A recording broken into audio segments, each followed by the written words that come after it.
प्रियशील माने यांच्या वक्तव्याची सांगलीमध्ये जोरदार चर्चा आहे। इचलकरंजीला पाकव्याप्त काश्मीरची त्यांनी उपमा दिलेली आहे। अदृश्य शक्तीनं घेरलं असताना पाकव्याप्त काश्मीर सारख्या इचलकरंजीमधनं धैर्यशील मानेंनी वादळामध्ये दिवा लावलाय।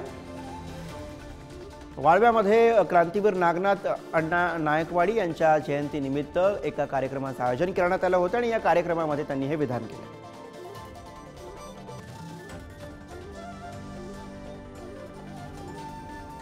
धैर्यशील माने यांनी आयोजित केलेल्या कार्यक्रमामध्ये हर्षवर्धन पाटील यांनी हे वक्तव्य केलेलं आहे। वाळव्यामध्ये या कार्यक्रमाचं आयोजन करण्यात आलं होतं आणि यावेळी बोलताना माजी मंत्री हर्षवर्धन पाटील यांनी हे विधान केलेलं आहे। इचलकरंजीला त्यांनी पाकव्याप्त काश्मीरची उपमा दिलेली आहे। हर्षवर्धन पाटील यांच्या वक्तव्याची सांगलीमध्ये सध्या जोरदार चर्चा होती। इचलकरंजीचा लोकसभेचा मतदारसंघ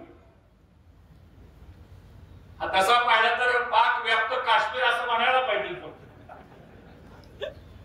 कारण आजूबाजूला सगळी वादळ वेगळी होती। आजूबाजूला सगळ्या शक्ती काय अदृश्य असतील काय प्रकट असतील, पण या सगळ्या शक्ती आणि या सगळ्या प्रतिकूल परिस्थितीमध्ये सुद्धा खऱ्या अर्थानं या वंथळामध्ये सुद्धा त्यांनी दिवा लावला।